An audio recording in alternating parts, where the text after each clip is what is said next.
sampai akhirnya kita mendirikan Partai Kebangkitan Nusantara. Oke, berarti Bapak juga ikut mendirikan Partai Kebangkitan Nusantara ini atau?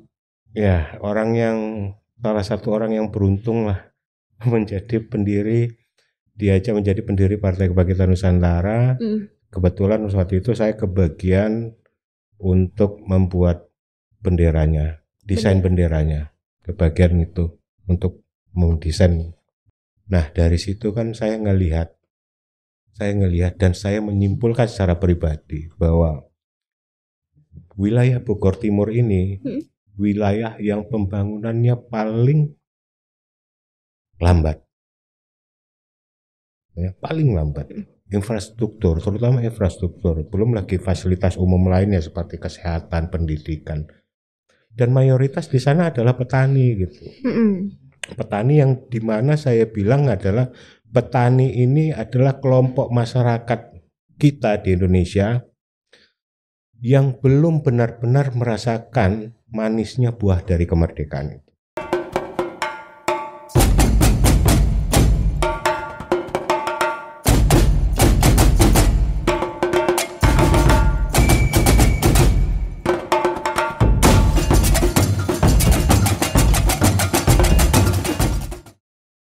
Halo Sobat Forum, kembali lagi bersama saya Puspita Chandra Dewi di Forum Caleg Bicara. Yang hari ini saya kedatangan tamu seorang caleg DPRD Kabupaten Bogor dari Partai Kebangkitan Nusantara. Yuk langsung kita sapa aja, ini dia Bapak Bobi Triadi. Ya, Halo Pak. Halo Pak, apa kabar Pak? Baik dong, kalau nggak baik kita nggak bisa ke sini. Sekali, oke. Gimana nih Pak, kesibukannya akhir-akhir ini apa nih Pak? Ya, akhir-akhir ini masih tetap ngurusin teman-teman di dapil, tetap pendekatan dengan warga-warga langsung, ketok pintu dan lain-lain lah. Oke. Nah, kita ngobrolin soal awal Bapak di dunia politik dulu kali ya Pak, enaknya.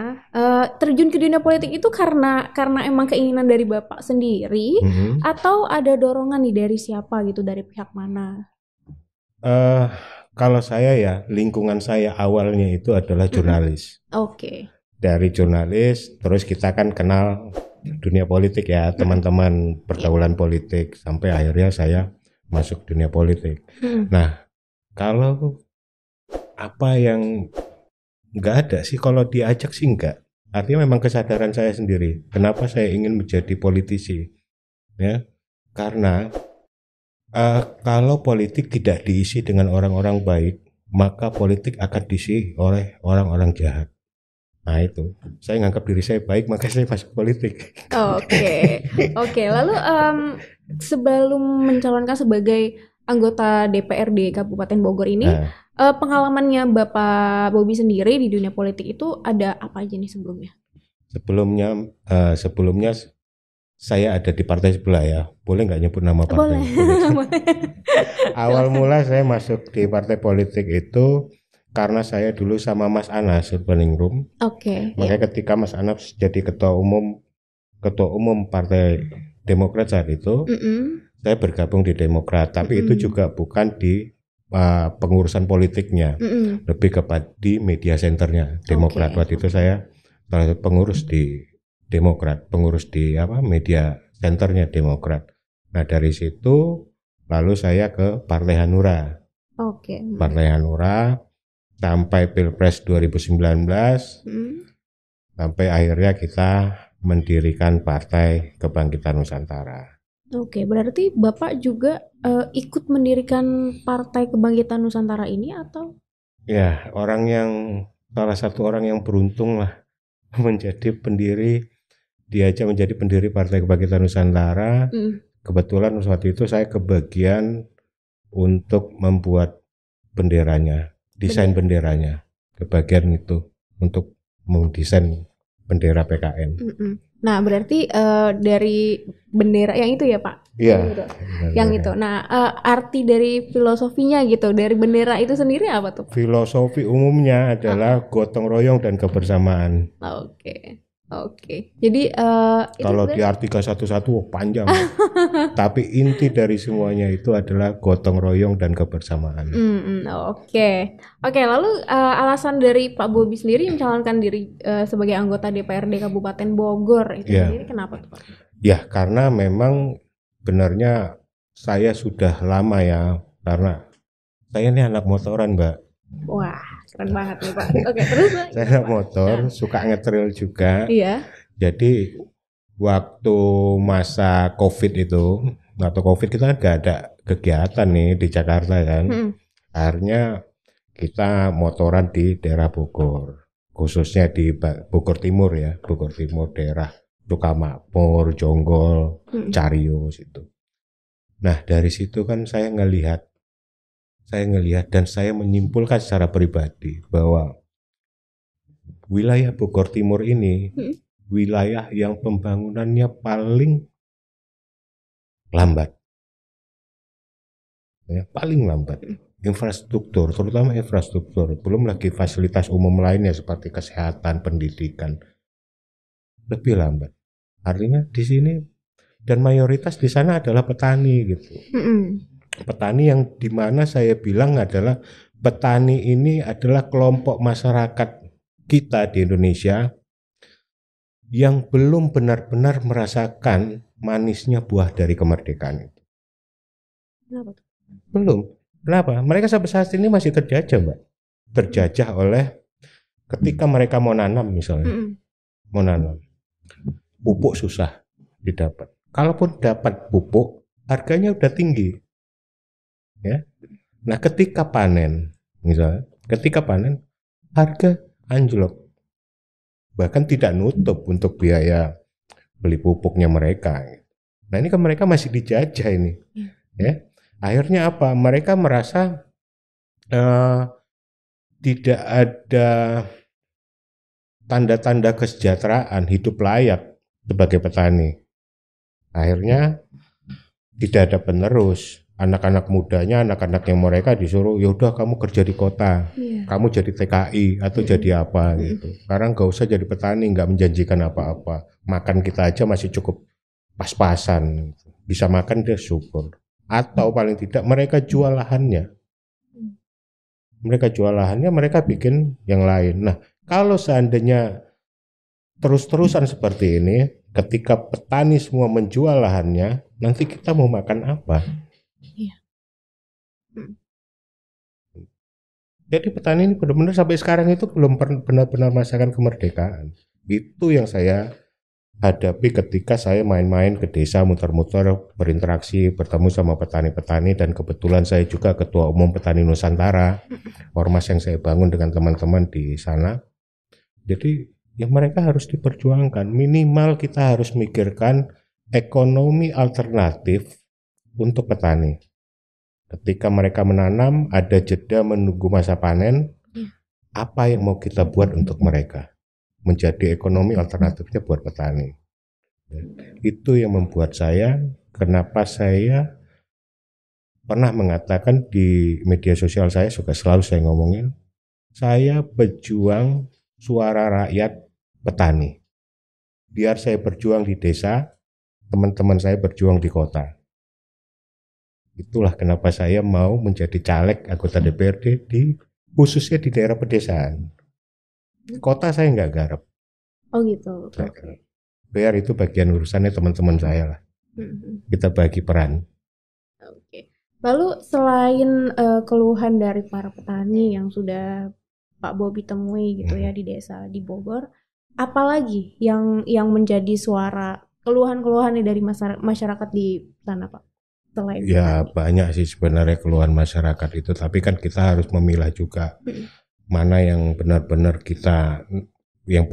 bisa kita perjuangkan nantinya gitu. Artinya daripada kita dengar semua dan kita tampung semua dan kita janjikan sesuatu yang belum tentu bisa kita jalanin, lebih baik saya lebih memilih berjuang bersama masyarakat di desa aja.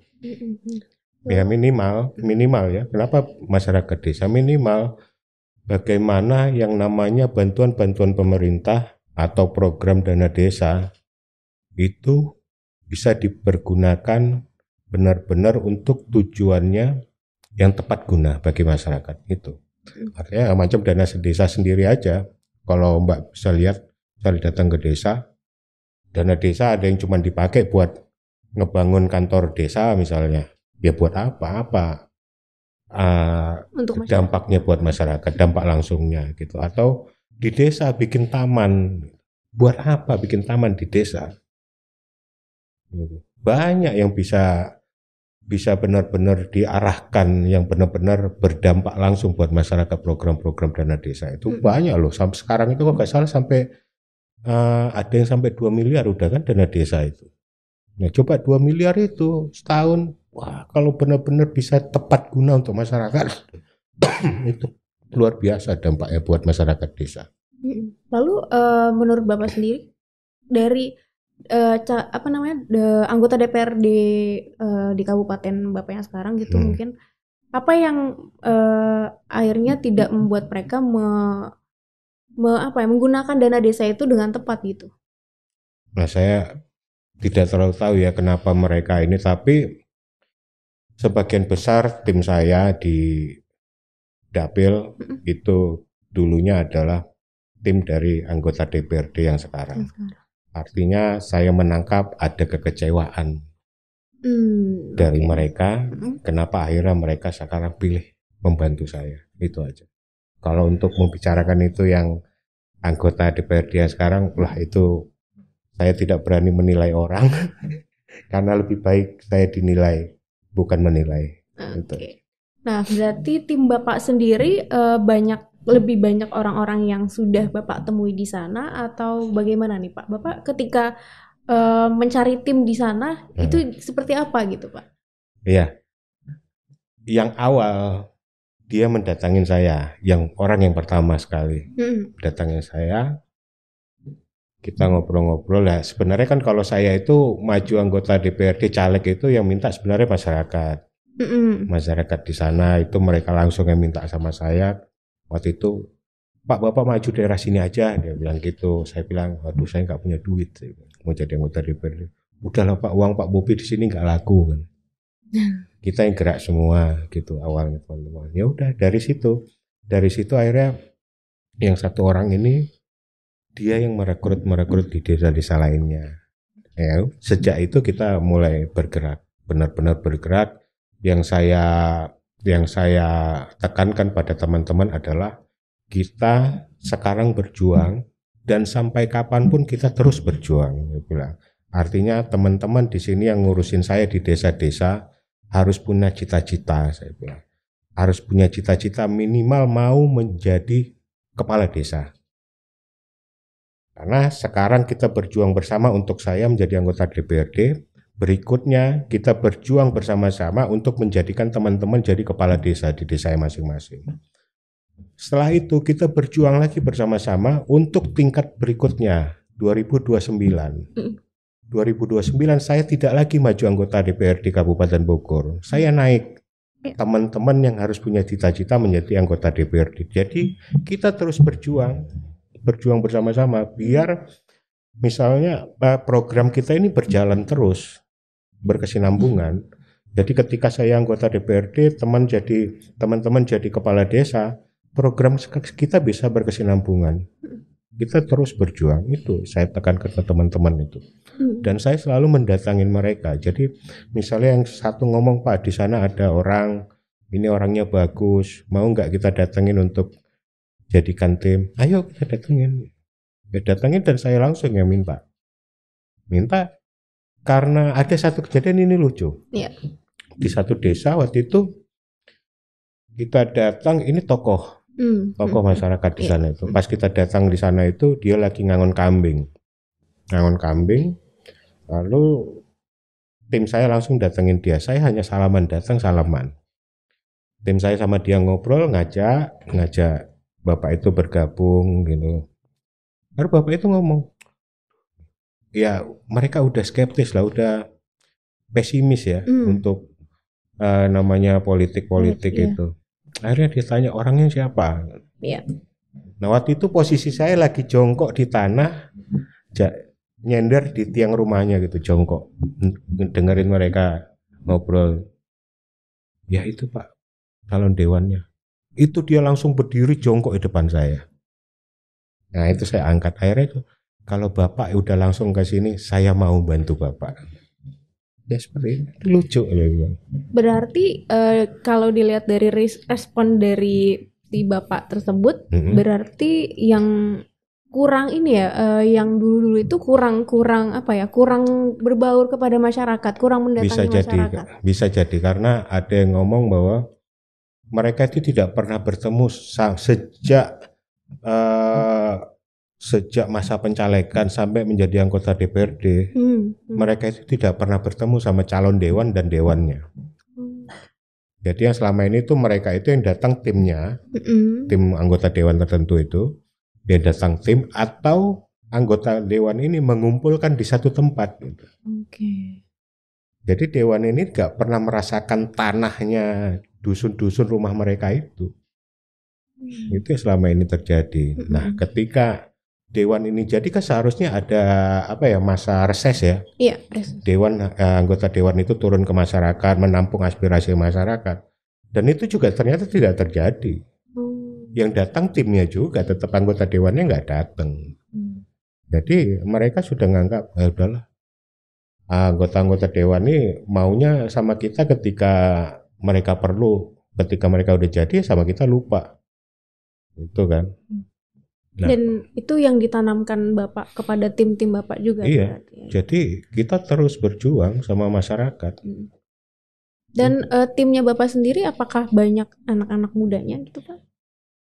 80% orang muda saya. 80% orang muda. Kenapa Bapak memilih tim yang anak-anak muda? Bukan memilih, saya nggak pernah memilih orang siapa yang mau jadi tim saya. Mereka sendiri yang mengajukan diri sebagai mereka tim. Mereka yang datang, betulan karena kan saya sukanya juga di dapil nongkrongnya di kedai kopi kan. Oh gitu. Kedai kopi, ya udah canda-canda kita ngopi bareng gitu-gitu aja. Artinya di sana mereka anak-anak muda ini juga lihat, wah ini baru anggota dewan ini mau langsung nongkrong sama kita gitu. Akhirnya mereka ngajuin, Pak, saya bantu Pak gitu.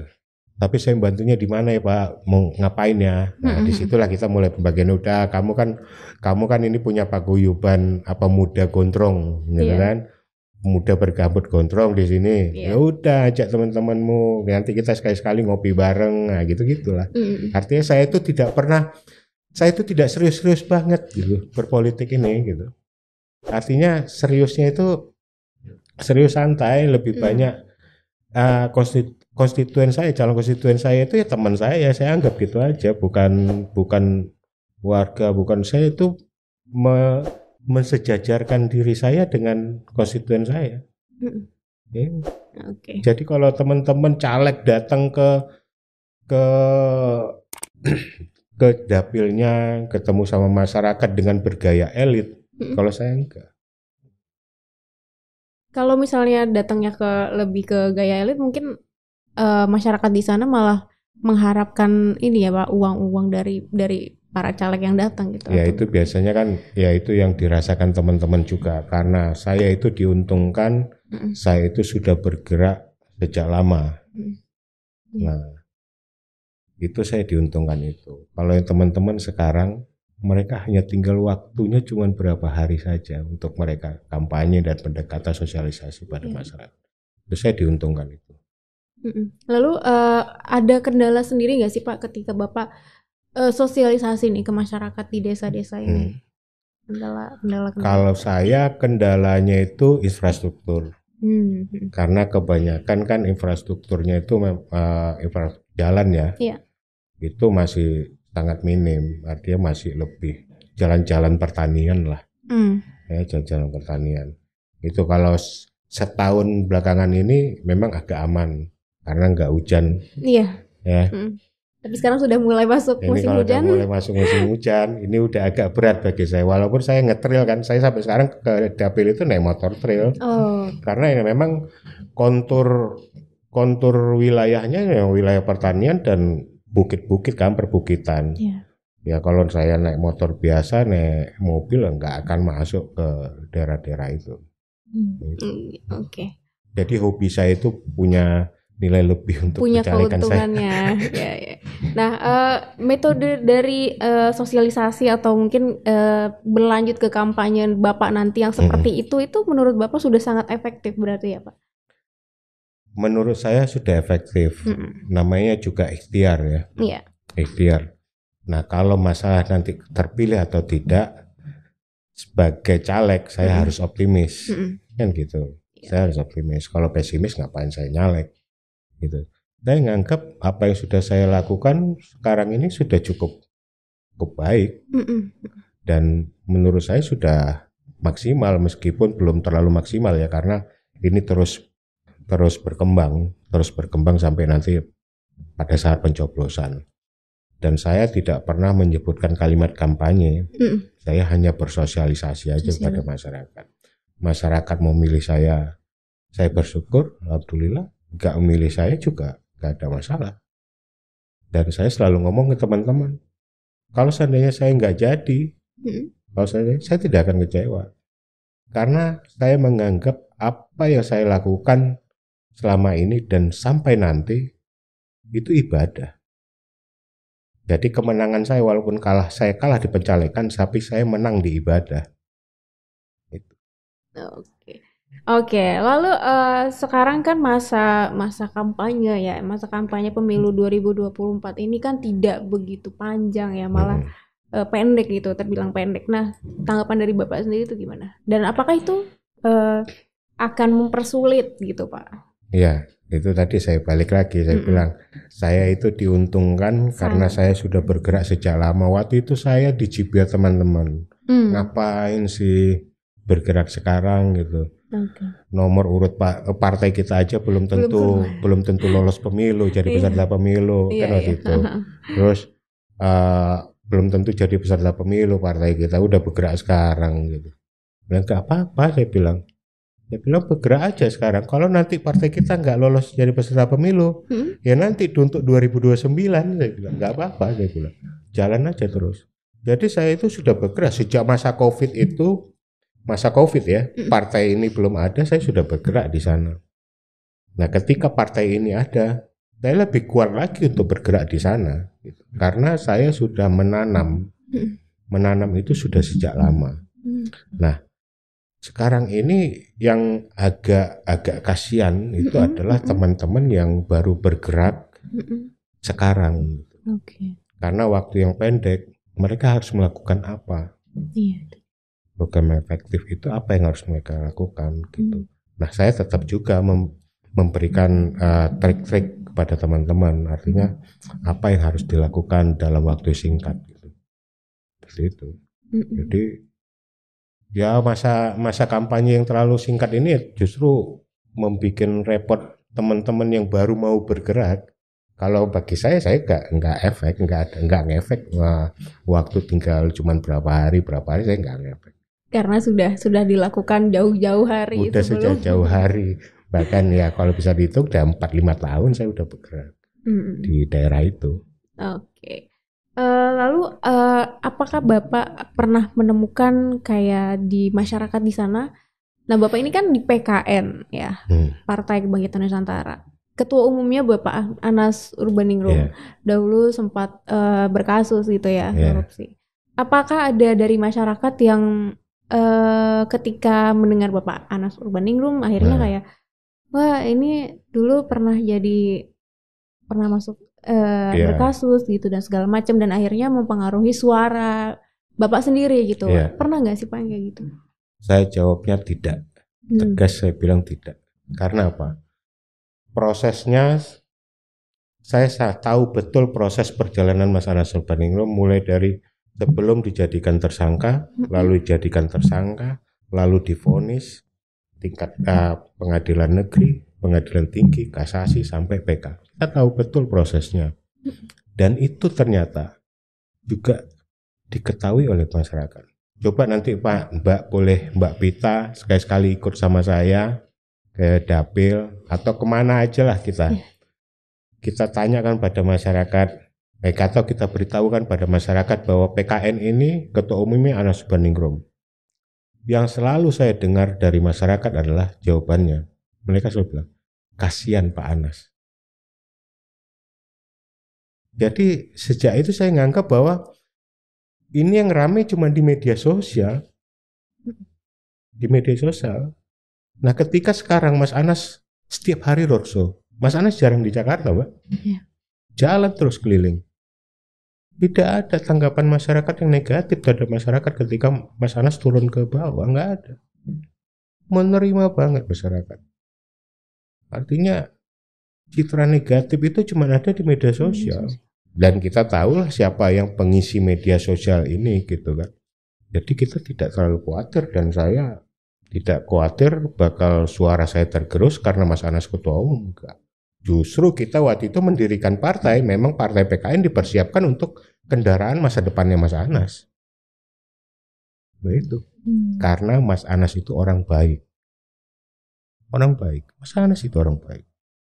Orang yang tidak pernah lupa sama orang lain, Mas Anas.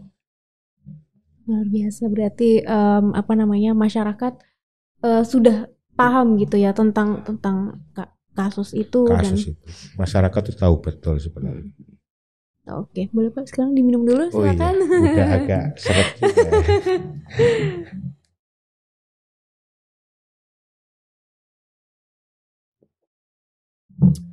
Oke, kita lanjut lagi ngobrolnya nih Pak. Bapak sendiri melihat sosial media gitu sekarang sangat berpengaruh juga untuk sosialisasi dan kampanye Bapak. Gitu. Bapak sendiri aktif di sosial media dan lain-lain gitu nggak sih Pak untuk meraup suara mungkin anak-anak muda juga? Ya, alhamdulillah di semua platform saya ada. Saya menjadikan media sosial untuk salah satu mesin sosialisasi saya. Tapi salah satu ya, yang utamanya adalah tatap muka, face to face dan ketok langsung rumah masyarakat. Saya bilang tadi bahwa saya fokus bergerak di pedesaan. Di pedesaan untuk media sosial sangat rendah. Saya tetap melakukan sosialisasi di media sosial, tapi untuk menggapai calon-calon pemilih yang di wilayah perkotaan. Saya itu ada 7 kecamatan loh Mbak. Iya. Ya, 7 kecamatan, Sukamakmur, Cariu, Jonggol, Tanjung Sari, Kelapa Nunggal, Cilengsi, Gunung Putri, ada 7 kecamatan dan 4 kecamatannya itu adalah wilayah perkotaan, yang wilayah perkotaannya paling besar. Nah itu saya jangkau melalui media sosial. Oke. Ketika kalau misalnya sedang melakukan sosialisasi di media sosial ataupun melihat ada komentar-komentar gitu yang miring-miring gitu, yang lebih ke menghujat dan segala macam, Pak Bobi sendiri menanggapinya seperti apa? Enggak saya tanggapin. No, didiamin aja. Diamin aja karena masih banyak yang lebih baik kita urus daripada mengurus yang hanya sebagian kecil ini gitu, sebagian kecil yang menghujat. Artinya daripada energi saya habis untuk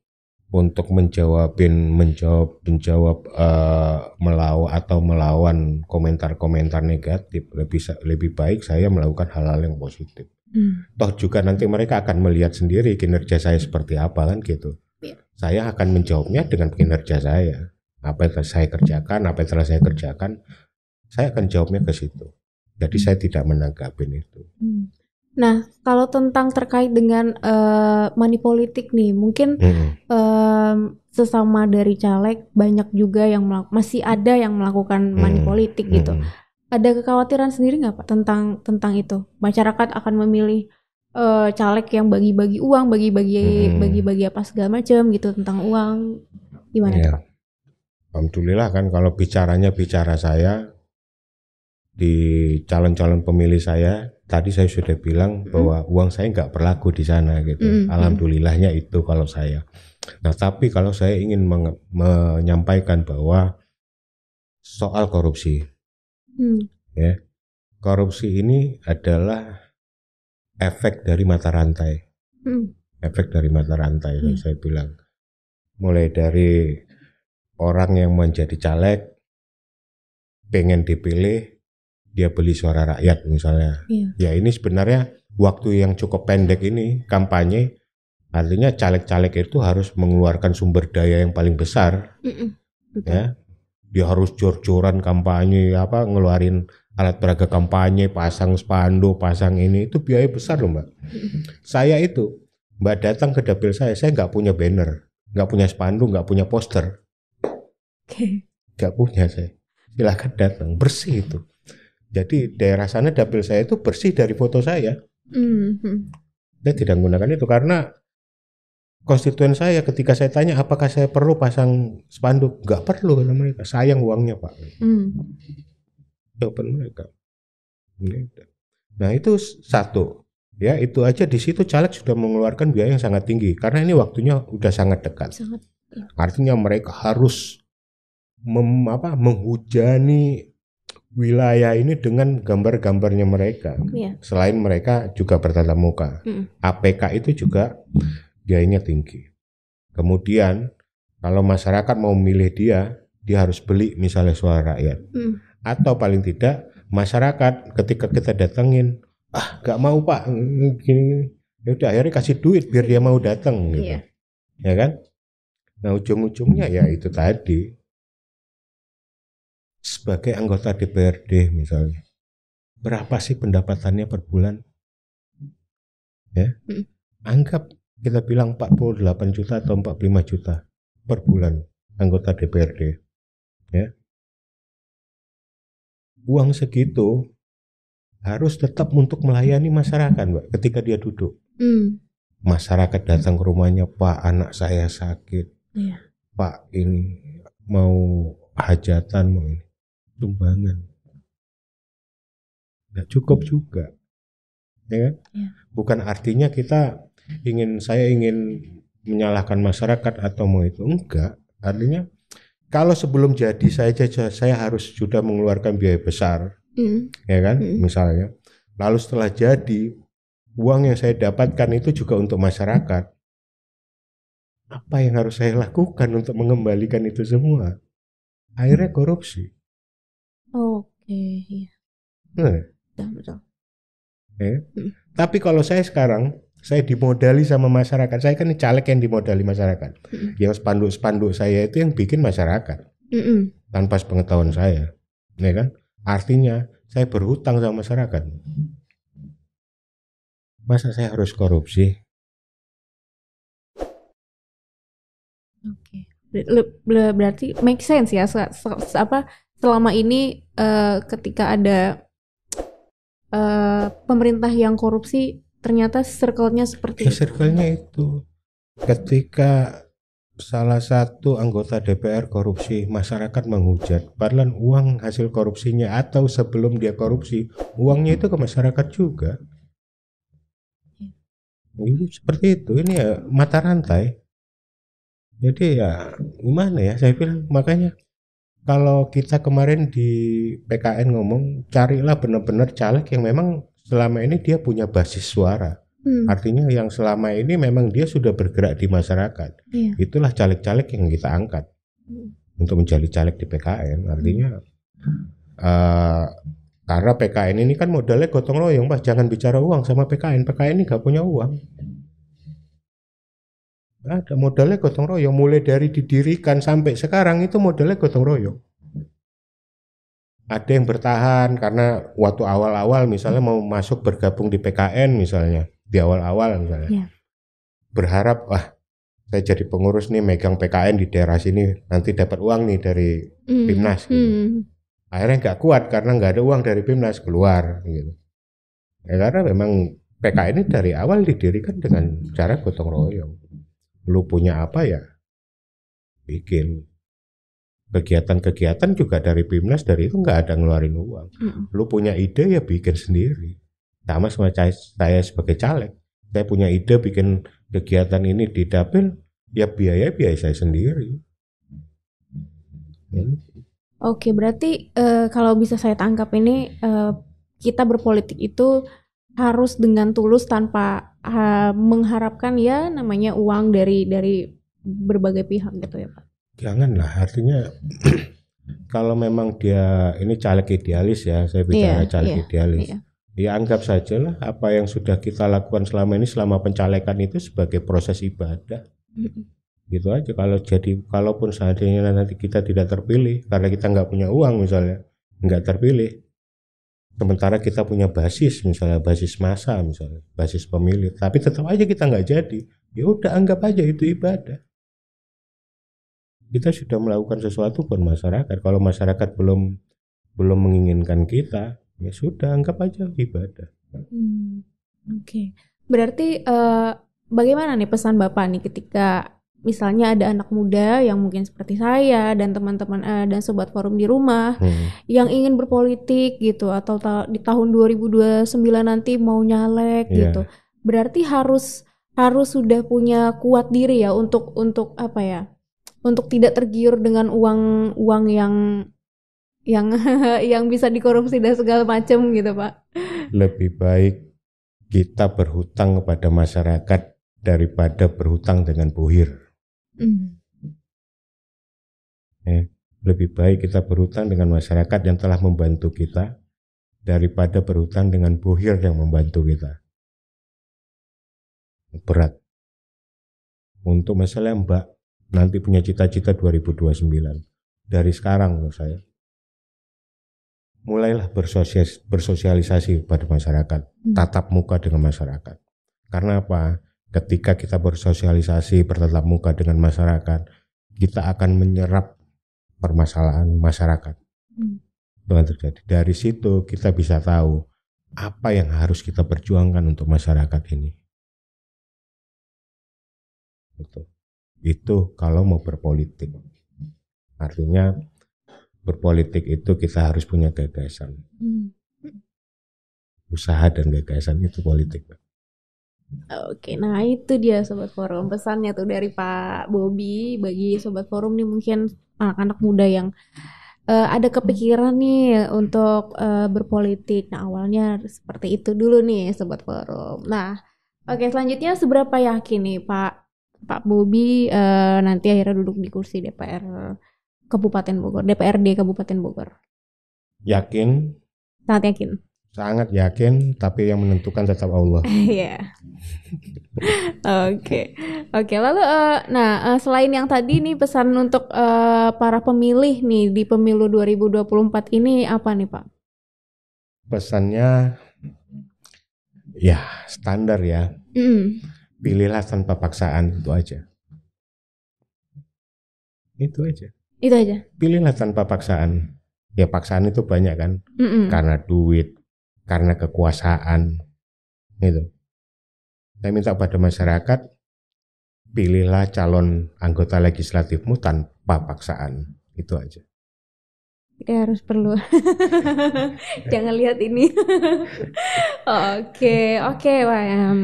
Obrolan kita hari ini dengan Pak Bobi banyak banget nih insight yang didapat. Ternyata masyarakat di desa juga masih perlu banget ya Pak untuk kesejahteraannya itu, apalagi para petani di desa gitu. Oke, terima kasih Sobat Forum sudah menyaksikan Forum Caleg Bicara hari ini bersama dengan Pak Bobi Triadi. Terima kasih banyak juga Pak Bobi Triadi sudah datang ke Forum Caleg Bicara dan berbagi dengan Sobat Forum di rumah. Ingat, pesannya dari Pak Bobi, pilihlah tanpa paksaan. Oke, untuk Sobat Forum jangan lupa untuk terus saksikan Forum Caleg Bicara dan juga like, subscribe, komen, share juga ke Sobat Forum lainnya. Sampai jumpa di episode berikutnya.